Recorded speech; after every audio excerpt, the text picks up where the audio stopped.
Dios quiere que usted tenga en el día de hoy una fe de quilates. Más de 4 décadas dedicadas a la evangelización del mundo. Yo le estoy diciendo estas palabras para que usted fundamente su fe en realidades, en estas realidades eternas. Su contribución a la literatura cristiana hace evidente su compromiso con el Señor de hacer discípulos y formar ministros. La oferta del Señor a nuestras vidas es que nuestra fe crezca. Que nuestra fe sea fortalecida. Escuchemos al doctor Díaz Pavón en Para que el mundo crea. Reciba la paz del Señor con mi salud. Hoy comenzamos una nueva serie. Vamos a hablar de la palabra de Dios en la vida. La palabra de Dios en nuestra vida. ¿Qué es la Biblia? Para alguna gente es un documento colocado allí en la librería de alguna sala elegante. Para otros es una pieza puesta por ahí en un mueble agarrando polvo y para otros es un tesoro escondido. Pero la Biblia no quiere ser ni un libro fino en un estante, ni quiere estar en algún lugar agarrando polvo, tampoco pretende ser una pieza de museo. Yo fui el autor y editor de las notas de la Biblia del Pescador y recuerdo en los inicios de ese proceso hacía una presentación en cierto lugar, no quiero decir el nombre, y una hermana muy alegre, muy feliz, se levantó para decir en la reunión, cuando opinaban acerca de la presentación que yo había hecho, ella dijo: ¡ay, qué bendición! Doctor Pavón, yo le felicito por ese esfuerzo. Yo colecciono Biblias, dijo. Yo colecciono Biblias y esta la voy a comprar porque la quiero en mi colección. Ah, qué tristeza, señora.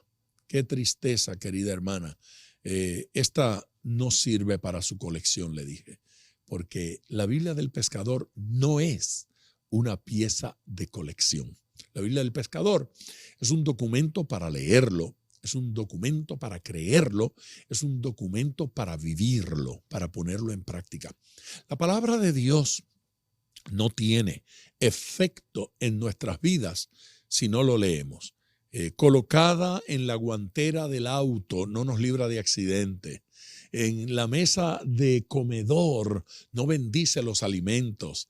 En la mesa de noche no cuida nuestros sueños. Abrirla en el Salmo 91 no nos libra de malos espíritus. No, la Biblia como amuleto es muy malo porque no tiene poder. No tiene poder como amuleto. La Biblia tiene poder en nuestras vidas en la medida en que la leemos, la creemos y la ponemos en práctica. Entonces, tiene un poder extraordinario en nuestras vidas. Tiene un poder maravilloso. Dios nos ha dado la Biblia para eso. La Biblia nos hace sabios para la salvación. Nos da la sabiduría que necesitamos para encontrar el camino que conduce a Dios. Observe que la Biblia no nos salva. La Biblia nos muestra el camino de la salvación, el camino que conduce a Dios. Jesucristo dijo, ustedes creen que en ella tienen la vida eterna, pero ellas dan testimonio de mí, refiriéndose a las Escrituras. Las Escrituras dan testimonio de Jesús. Las Escrituras son un rótulo en la avenida que señala hacia allá es el camino, hacia allá es Cristo, hacia allá se camina, hacia la salvación, hacia allá se camina, hacia la bendición, hacia allá se camina, hacia el plan y el propósito de Dios. Por lo tanto, durante el mensaje que vamos a escuchar hoy y mañana, vamos a descubrir, ¿sí?, en Dios, vamos a descubrir en el Señor cuál es ese camino, cuál es esa ruta y el propósito de las Escrituras. Si hay un libro que me puede hacer sabio, quiero leerlo. Si hay un libro que puede cambiar mi vida, quiero leerlo. Si hay un libro que me ayuda a conocer a Dios, a encontrar a Dios, quiero leerlo. Tener la Biblia puesta por allí, en un pedestal o en un estante o en una esquina o guardada en una gaveta, es un desperdicio. No desperdicie un libro tan maravilloso como este. Así es que, a leer la Biblia. Si quiere la oración, el número es el 305-228-9697. Llame ahora. Y mientras tanto, escuche este mensaje. Segunda carta a Timoteo, capítulo 3, versículo 15, por favor. Y que desde la niñez has sabido las sagradas escrituras, las cuales te pueden hacer sabio para la salvación por la fe que es en Cristo Jesús. Toda la escritura es inspirada por Dios y útil para enseñar, para redarguir, para corregir, para instruir en justicia, a fin de que el hombre de Dios sea perfecto, enteramente preparado para toda buena obra. Aleluya, aleluya, gloria al Señor. Nada tan importante como la palabra de Dios. Miren, yo puedo decir en el día de hoy, ese es uno de mis versículos favoritos. Ese es uno de los versículos que más utilizo. Y creo que muchos ministros dirían algo similar a lo que acabo de decir. Claro, al decir eso, yo siento la necesidad de hacer una explicación o hacer una aclaración al respecto. No estamos diciendo que esos versículos sean más inspirados por Dios que otros.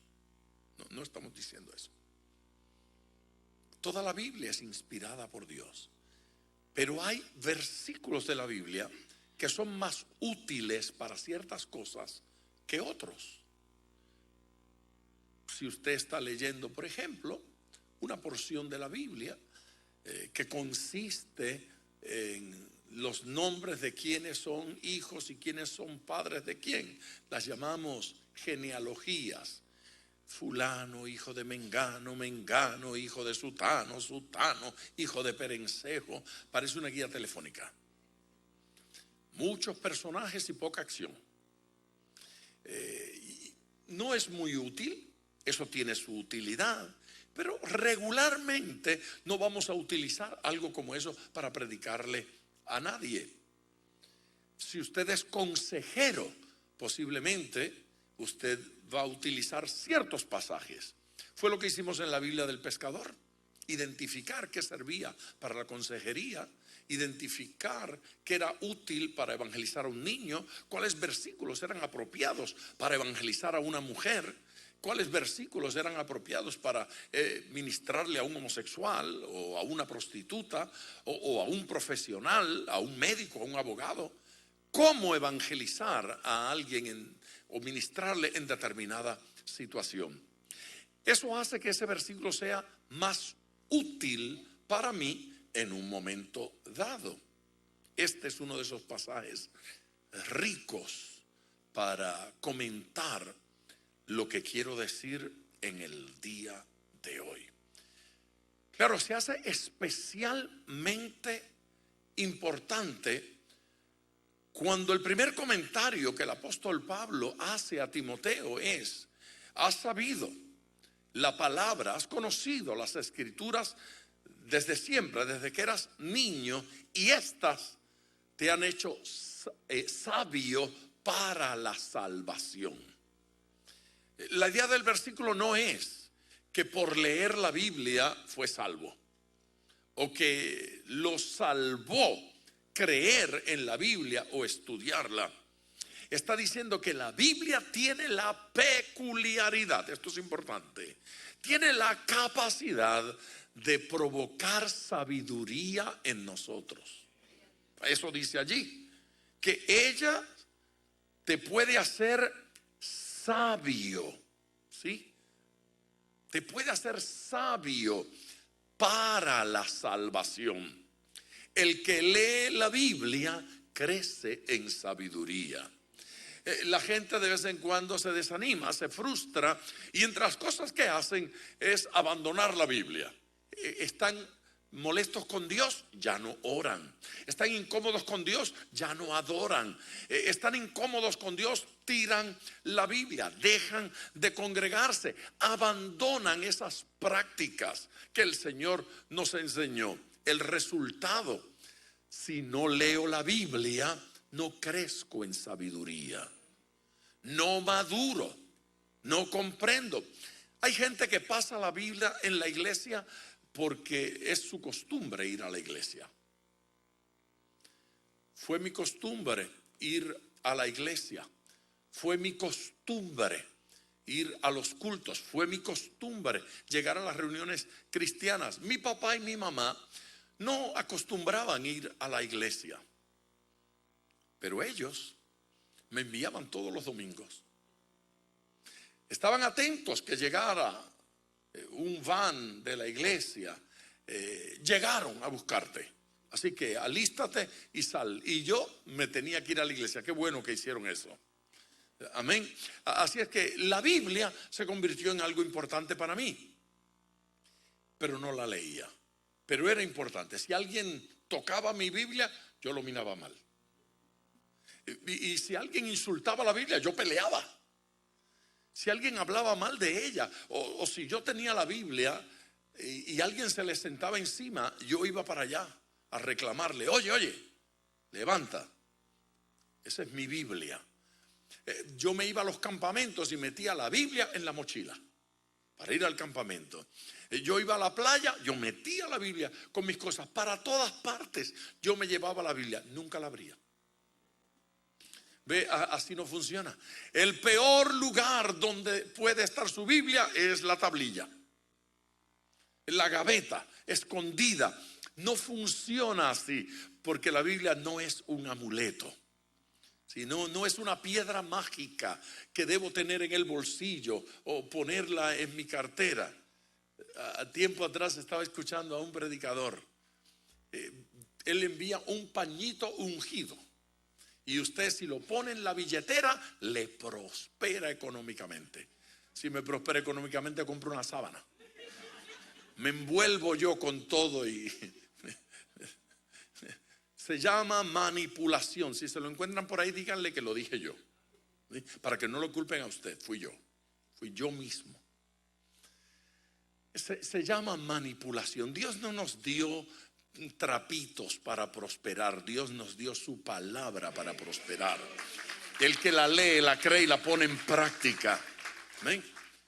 Y todo lo que haga prosperará. Dios lo va a prosperar. Dios va a prosperar nuestra vida. Dios va a prosperar nuestra familia. Dios va a prosperar nuestra salud. Dios va a prosperarnos en todos los aspectos, en la medida en que respondemos a eso.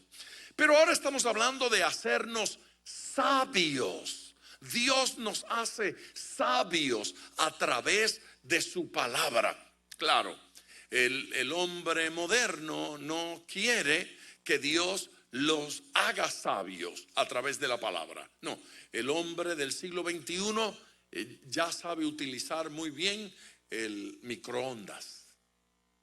Entonces él sabe que no tiene que esperar 3 horas en lo que los frijoles se ablandan, ni tiene que esperar 3 horas que la estufa termine su efecto en la carne. La mete al microondas y eso ocurre rápido. Pero la vida no es de microondas. Ve, usted no puede quedar embarazada hoy y parir pasado mañana un niño de microondas. ¿No lo han inventado? Hay que esperar 9 meses. Si alguno tiene prisa, hasta 7 mesinos, y hay casos excepcionales. A propósito, con toda la intención ¿Ve? Esas criaturitas preciosas que nacen a los 7 y a veces antes y a los 8 y demás. Esas son las que Hillary Clinton dijo que podíamos sacar del vientre y tirarlas a un lado y vender los pedazos de ella. Yo puedo hoy decirlo porque como ya pasaron las elecciones, nadie va a decir: este está alando la brasa para su sartén. A mí me avergüenza cuando un candidato a la presidencia de este país se atreve a proponer una inmoralidad como esa. Tratar a una criatura que está en el vientre de su madre como si no fuera un ser humano. El bebé que estaba en el vientre de Elizabeth dio un salto cuando se saludó con María, que tenía en su vientre a Jesucristo. El bebé en el vientre de Elizabeth reaccionó a la presencia de su Salvador que estaba en el otro vientre. No, el que estaba en el vientre de María no se llamaba feto, se llamaba Jesús, el Hijo de Dios, la semilla que Dios había puesto en ella.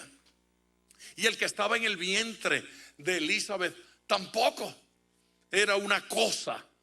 Era un hijo de Dios que fue tocado por el Espíritu Santo. Desde el vientre de su madre pudo entrar en comunión, percibir, comunicarse con el Espíritu Santo de Dios. ¿Cómo vamos a sacar eso y tirarlo como quien tira un bagazo? Bagazo, lo que sobra de la caña después que se la chupa. No, porque hay gente que nunca vio una caña. Siglo XXI, tenemos que aclararlo todo. A ver, la palabra tiene efecto para hacernos sabios. Pero cuando no estamos sujetos a la palabra, cuando la persona no ha sido expuesta a la palabra del Señor, la persona no puede crecer en sabiduría. Solo se crece en sabiduría, y sabiduría genuina, cuando utilizamos la Biblia. No cuando tenemos la Biblia, ni siquiera cuando creemos que la Biblia es la palabra de Dios. Es cuando la convertimos en un instrumento para ser sabio.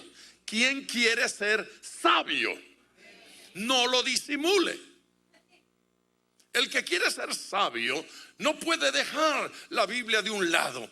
Tiene que tomar la Biblia y comer de ella. Yo llegué ayer de Puerto Rico, anoche.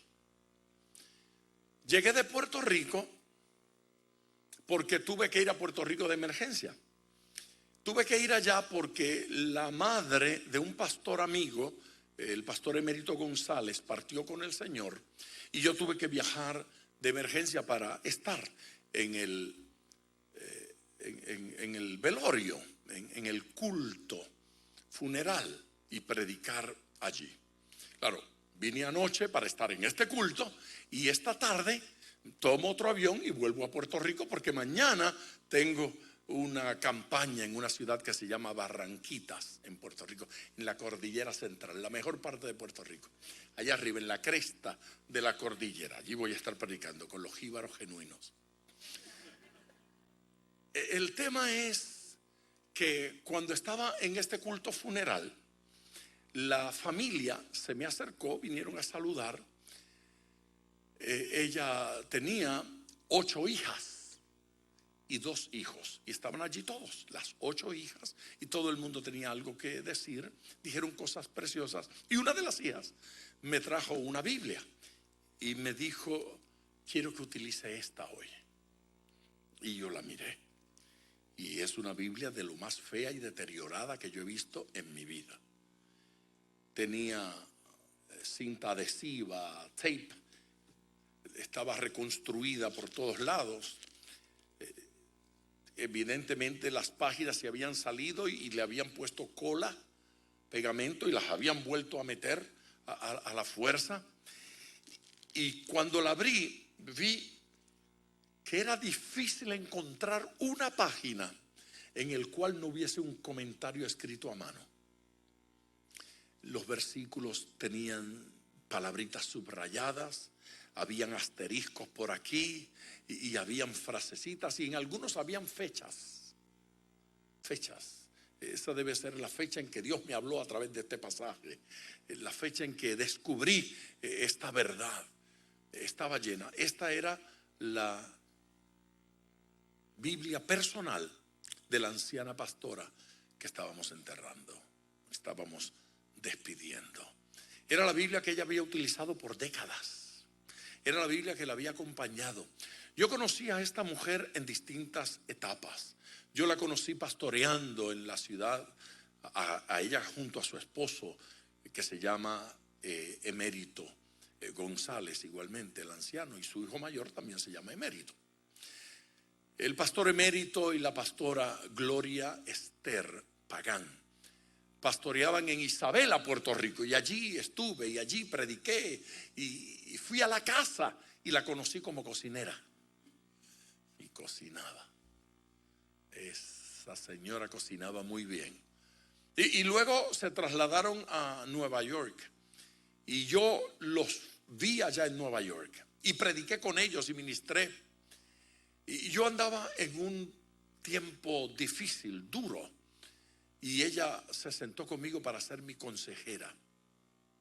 Y en sus consejos siempre había un versículo bíblico en la punta de la lengua. Su consejo siempre comenzaba con: la Biblia dice. Óigame, pastor, no olvide que la Biblia dice. Y ella sabía referirme a algún pasaje bíblico que despertara el espíritu dormido o lo resucitara cuando fuera necesario. Despertara en mí otra vez la pasión.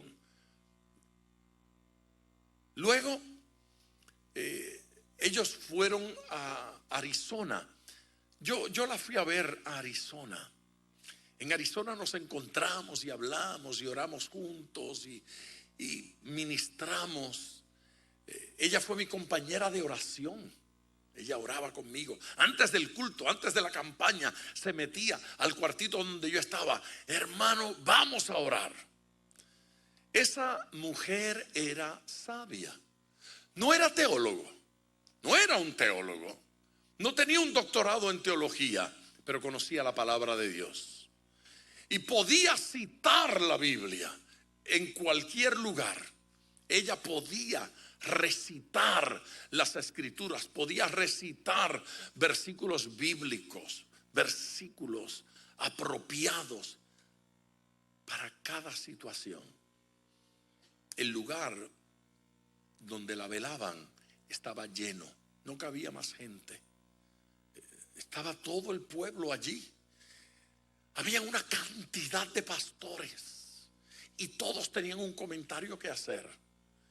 Es evidente que fue un vientre que parió pastores y una consejera de pastores extraordinaria, la hermana.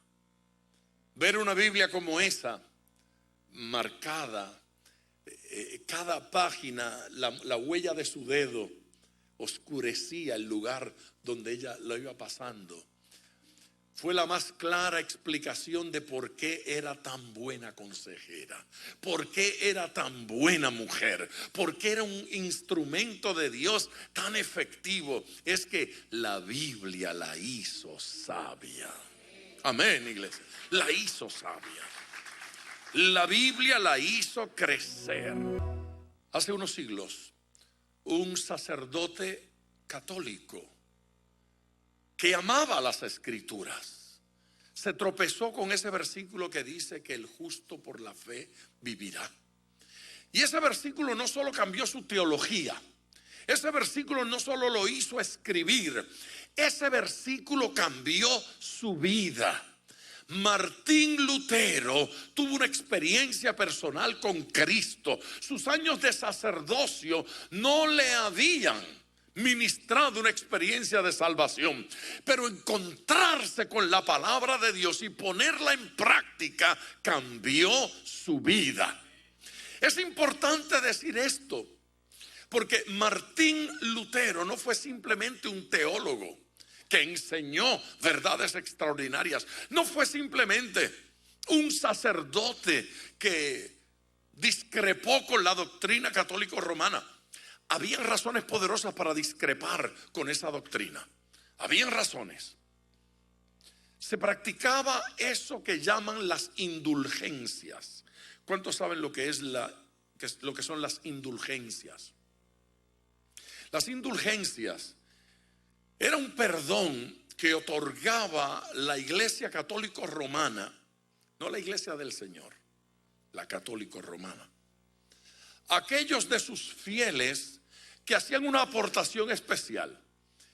La indulgencia no les aseguraba la entrada al cielo, pero la indulgencia les aseguraba que los dolores, los martirios serían menores. Déjenme explicar eso. Ellos creían y creen en lo que llamaban el purgatorio. Era un punto medio entre el cielo y el infierno. Si la persona había sido más o menos buena y se había bautizado y practicado la religión romana, no iría directamente al infierno. Pero por las cosas malas que había hecho, tenía que pagar una pena en el purgatorio. Tendría que purgar lo que le faltaba para entrar al cielo. Era un negociazo. Porque usted podía pagar por algún familiar que estuviera en el purgatorio.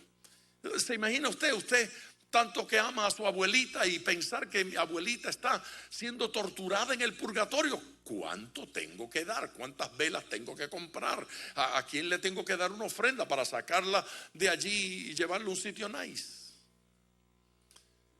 Total, el negocio era enorme. En tiempo de Lutero, el catolicismo, comenzaba la construcción de la Basílica de San Pedro en Roma y no habían suficientes fondos. Entonces el Papa dijo: obispos y cardenales, ustedes pueden vender indulgencias y por favor háganlo para levantar fondos para la basílica. Y cada sacerdote, cada obispo, cada cardenal se convirtió en un promotor de las indulgencias. Y mucha gente aprovechaba la ocasión. A tal grado que se levantaron predicadores de indulgencias. Era como un information. Aquí vas a terminar si no compras una indulgencia y por un precio módico yo te saco de aquí y te paso acá. Se hizo un negociazo con eso. Martín Lutero, leyendo la Biblia, descubrió la salvación por la fe. Descubrió que la sangre de Cristo nos limpia de todo pecado. Que nuestras dádivas, nuestras ofrendas y nuestras buenas obras no nos salvan y no nos limpian de pecado. La indulgencia, la idea de un purgatorio, es negar la verdad escritural de que Jesucristo dio su vida en la cruz del Calvario para que seamos salvos y que la sangre de Jesucristo nos limpia de todo pecado. Aleluya. Nos limpia. No deja en nosotros ni rastros de pecado. La sangre de Cristo tiene un poder de limpieza tan profundo, que no quedan huellas en nuestra vida de lo que el pecado dañó en nosotros. Su sangre nos limpia de todo pecado.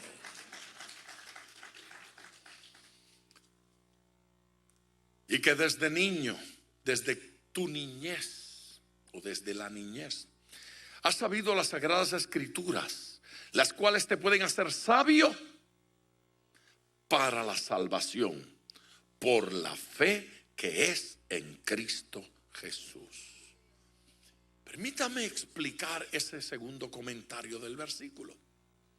El versículo no dice que la Biblia nos va a salvar, pero dice que nos hará sabio para que entendamos que la salvación es por la fe en Cristo Jesús. No hay otro libro en el mundo que me enseñe la sabiduría para la salvación. Oh, yo no estoy totalmente de acuerdo con eso. Cristo sí. ¿A cuántos le gusta Cristo? Entonces sea sabio. Si me gusta Cristo, me gusta lo que a Cristo le gustaba. ¿A cuántos le parece que Pablo era sabio? Y si Pablo era un hombre sabio y enseñó bellezas en sus cartas, ¿cómo no ponerlas en práctica? ¿Cómo admirarlas a la distancia? Tenemos que hacer de la verdad bíblica nuestra experiencia cotidiana. Ahora, el próximo versículo añade otros elementos. Dejemos de un lado el tema de la salvación. La Biblia nos hace sabios para ser salvos. Muy bien, y acepté a Cristo, me convertí, he nacido de nuevo. Qué bendición tan maravillosa. Pero la historia no termina allí. Este pasaje sigue diciendo: toda la escritura, toda la Biblia es inspirada por Dios. Amén. Toda la escritura es inspirada por Dios. Y ojo, que luego el apóstol Pedro en una de sus cartas alude a las cartas de Pablo y las llama escrituras. Le da el mismo valor escritural que las del Antiguo Testamento. Una buena razón para creer que el Nuevo Testamento es palabra de Dios. Sigue diciendo: toda la escritura es inspirada por Dios y útil para, y va a mencionar 4 cosas, pero un alto. Es importante que sepamos que la Biblia no solo es inspirada por Dios, sino que es útil. Hay libros hermosos, pero no son útiles. Hay filosofías interesantes, pero no son útiles. Pero la Biblia es útil. Pero usted sabe lo que hay que hacer con las cosas útiles. Sí, las cosas útiles, si no las usamos, no funcionan. Sí, el jabón es útil para bañarse, para limpiarse. Amén. Pero no cuando está allí la pastillita puesta ahí. Hay que aplicárselo. Si no me aplico el jabón, no me baña. Por fe no ocurre. Usted no entra, lo mira y le dice: yo deseo con todo mi corazón estar limpio y oler. La Biblia solo tiene efecto en nuestras vidas cuando la utilizamos. La palabra de Dios es útil, por lo tanto hay que utilizarla. Tengo que leerla y tengo que aplicarla y tengo que preguntar: ¿cómo puedo poner en práctica esto que estoy leyendo?